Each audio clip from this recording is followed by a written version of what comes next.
crispy.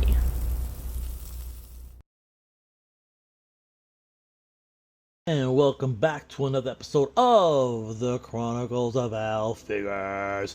So, started chopping this up. I think I'm done chopping it up. I think I'm pretty happy with how it's looking so far in terms of the destruction of this dial.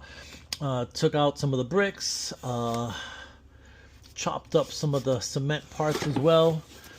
And so for this wall, I think I'm gonna put some rebarb in these areas, chopped up the stairs, some of the corners here, obviously dirtying the windows up, mucking it all up, making it look really gunky, rusting up the vent, even the door, which is a metal door. It's not an actual metal door, but it's that was my intention in creating this, was to make it a metal door. So get that rusty and kind of just mess it all up and get the grass looking brown and all that good stuff. So I'm pretty happy with where I am in the process here. And so the next step is going to be to take like a granite colored cement, or excuse me, granite colored gray, to kind of replicate the cement inside of here. And then I think I'm taking like an orange and just kind of put it where the bricks were, and then kind of darken up that orange with some some darker colors, maybe some like a diluted black perhaps, and yeah, and pretty much just mess it all up, and I think it's gonna look great once it's all said and done. And yeah, I'm almost done with my daughter's Littlest Pet Shop zombified bodega in theme with The Last of Us. After this clip, you guys will see clips of the progress of that. But I am not officially finished with it. So hopefully the next video, this will be finished. I know my daughter's project will definitely be finished. I'm not sure if this will be finished, but that will. So the next few clips is just me working on that smaller Littlest Pet Shop diorama. As well as I got some new hoodies. I think I've mentioned this before. I love hoodies, and I have way too many, so I figured, why not get a few more? You know what I mean? You only live once. Alright, so this is where we're at. Hopefully you guys enjoyed the rest of this episode, and yeah, check it out. So this is where I am in the process of this McDonald's looking bodega. Every time it starts, these bodegas are usually traditionally kind of this yellow and red, and they always start looking kind of like McDonald's type of bodegas, but or builds. But it is not a McDonald's build, and once I start putting in kind of the black pieces, it'll definitely give it a different feel. But what I'm going to do here is the same technique I've used for other bodegas, where I'm going to cut this to fit here, and then I have these letters that I'll lay down. And then so first I'll lay those down, because I think I want the letters to be white. So I'm gonna lay these letters down, spray paint this in red, and then when I peel the letters off, it's gonna have the name of the bodega, which is my daughter's name, Loon. And this is in fact a Littlest Pet Shop bodega. So I went today and grabbed this up, and so she also wants me to zombify a Littlest Pet Shop character. So there's two here. I'm not sure if I'm going to zombify both of them, but I'll zombify at least once. And these are like blind boxes, so I have no idea what I'm getting. So I'm just going to open it here with y'all. And let's see what we got. We have, first one is a turtle. What? This is a cute little turtle. And then the second one is a what the fuck do you call these? These are called seahorse, a seahorse.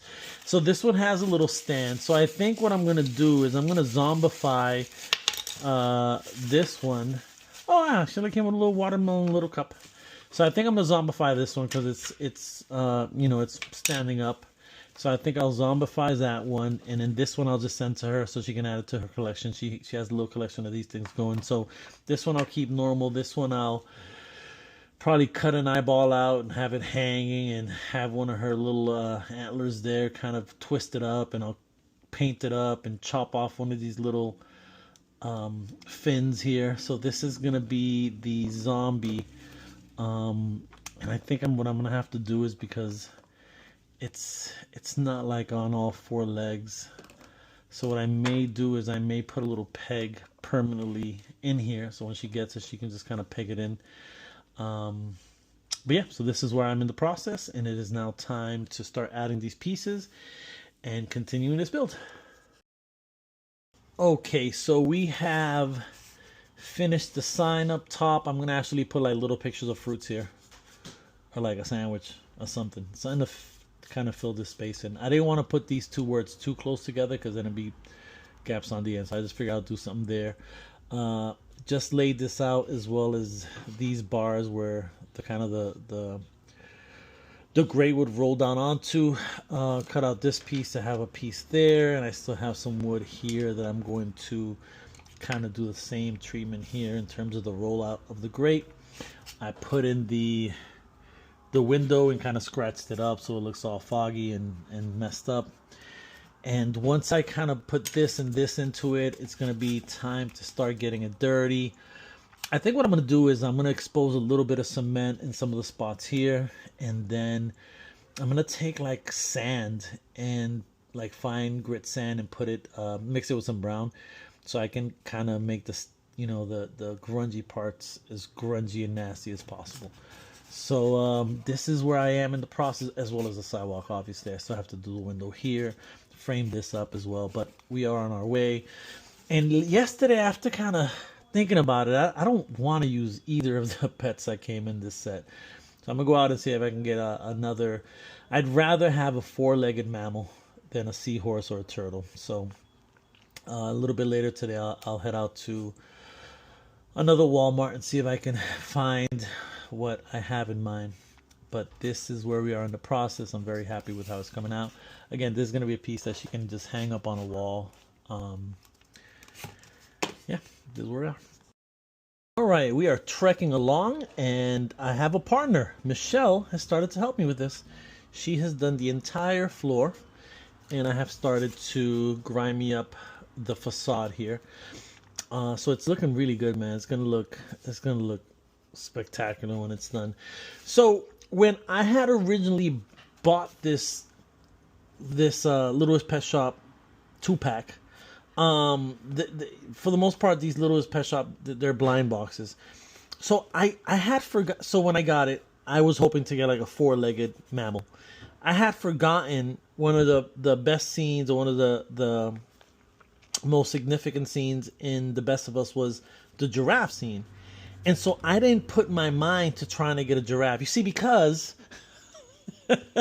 as Michelle will attest to, for whatever reason, things work out for me just because I feel they're gonna work out for me. This is coming from left field. It's a philosophy I've been living for a while now, where I just feel like if I really just have positive thinking and I feel things are gonna work out my way, they generally end up working my way. So we went yesterday because I was like, you know what, I don't think, because I was originally going to use this guy, and I just don't think he was going to really work. I mean, it's a seahorse. He's not in water. And then it came with a turtle. A turtle just wasn't going to work. So we went to Target, and I grabbed a single blind box, and I ended up getting the giraffe. I don't know what to say. It's magic. I deal with magic. So what I'm going to do with this giraffe is I'm going to heat up the head. I'm going to cut out the eye, and then I'm going to kind of use some glue gun and have the eye kind of hanging out, and then I'm going to dirty him all up. And I got to take the smile off his face. This smile it's not going to work. It's not going to work with this setting. So I got to figure out, I'm probably going to just put some putty in there and just kind of make that smile disappear and see if I can put some other expression. Because, I mean, look how adorably cute this thing is. It can't be cute in a world of The Last of Us. It's just not going to work. But yeah, this is where I am in the process, and away we go. So as I'm going along the process here, what I'm going to do now is give this a little bit of a nice green pop. So I have some airbrush Kelly green here. This is by Spectra. Not even sure if they make that brand anymore. It's pretty old. And I'm gonna put a little bit of texture powder, and then I'm just gonna take, I will do this one. Let's mix that up a little bit.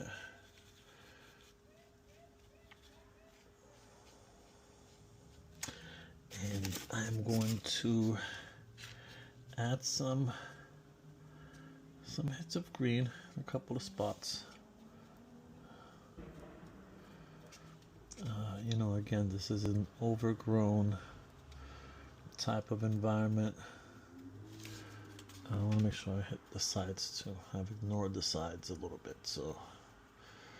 And I like this green because when it dries, it's kind of this bright green, but not like fluorescent bright. There's a couple of hits on a few spots.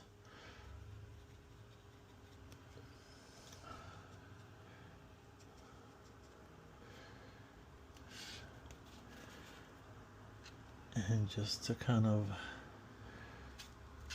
I don't know, I just feel like a lot of times when I'm working with these dioramas, I want to make sure that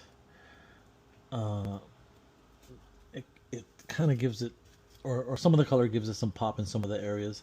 Again, for that kind of that eye shift, and now your eyes are kind of looking at all these different spots that normally your eye wouldn't be looking at if it was just kind of more of a mundane type of paint job. And then the excuse me, the reason for the texture is just to not give it a flat paint, but instead, you know, when it dries, you can see that it's a little thick, so you can see that it's actually just nature running its course. And I still have to do a couple of extra things, like for example in between here, just kind of give it a little bit of a wash in all of these, and then we can go into this and give it a couple of low green spots.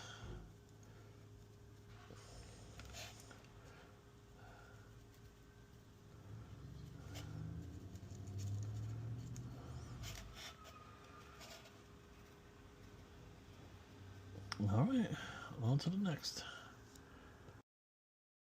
All right, y'all. I don't know if I'm addicted to getting stuff on clearance. It's just so difficult to let things go when they're so cheap. So everything in this box that I am getting was between 40 and 50% off. And it's just hard because these things are things that never release again for the most part. And at, you know, for example, this hoodie is $110. It's $100. I would never pay $110 for a hoodie. That's wild to me. But I would pay $50, and this was, I think, $52. This is another hoodie that it's priced at $95. I wouldn't pay $95 for a hoodie, but this was on sale. I think it was like $49. And we'll put these aside for now.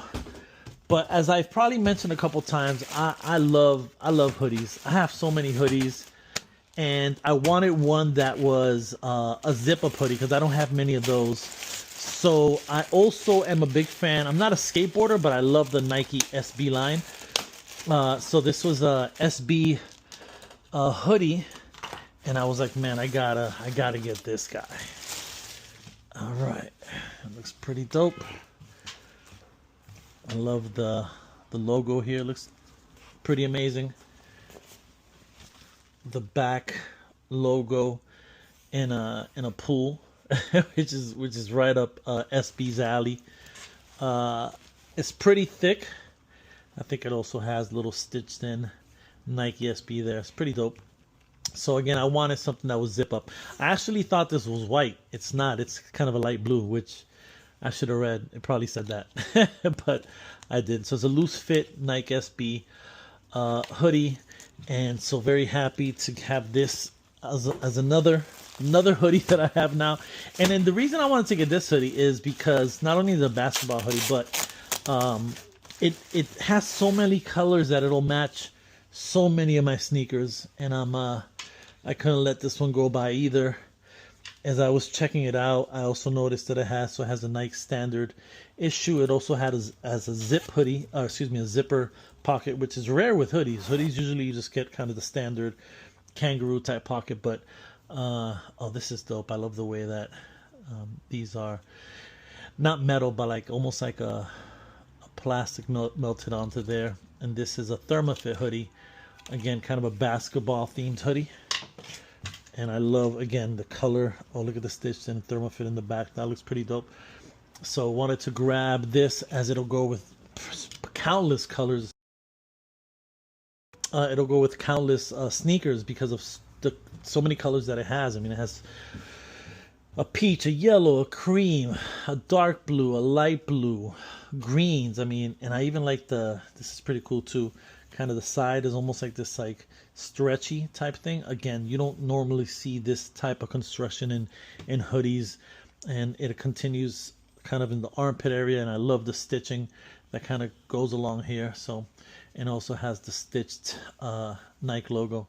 So these two are now part of the hoodie collection, which oh, and it even has another thing. Usually hoodies are just kind of whatever color of the inside, you know, usually this material, this color, and it's also the color of the continued color of the hoodie on the inside of the hood, which is pretty dope.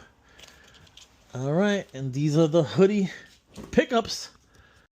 Now for the sneaker pickups, I have been looking. So I love the Nike Vomero 5s. I have 3 pair of those, and I've been looking at the Nike P6000 for a bit now, comparing them via YouTube comparisons. I don't have a pair of the P6000s, but basically it's a cross between I think the Pegasus 2024 and another. It's basically a combination of 2 different Pegasus. These were on sale as well. I think they were like $70 something from the normal price of $125. So this is my first time, and I went with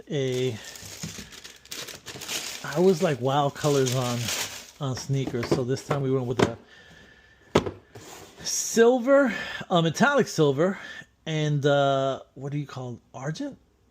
Is that the color of the, no, metallic silver, black, white, argent. I guess this green they're calling it an argent. But these have been a bestseller for Nike. A couple years ago, these were selling out pretty instant when they would come out, and so clearly Nike just made a whole bunch of different colorways. But I love this colorway. I have absolutely no sneakers whatsoever that have silver in them, so I wanted to kind of try them out. And my first thought is they look good. They look good. And all the comparisons were saying that the better value is the P6000 versus the Vomero 5. So now I have both, so I'll be able to kind of compare it. Yeah, I like these. I love the Bowerman series stitched out here. All the different textiles and the color placements are pretty dope. Established 1972. We have the Nike swoosh there, stitched onto the mesh there. This is also stitched on. It's kind of puffy. It's sticking out a little bit. The name of the sneaker. Just the 2 Nike logos in the back. Definitely happy with this pickup. The laces, I like how the laces have the white, almost like a cream, but with the kind of the bright green line running along those. But again, like a perfect example, like these sneakers would probably be, maybe not. Yeah, this green is too bright. Bad example. But yeah, I'm happy with the pickup. And again, everything in this shipment was between 40 and 50% off. And again, man, it's hard to let that go. But yeah, another pair of sneakers to the collection. Let's go.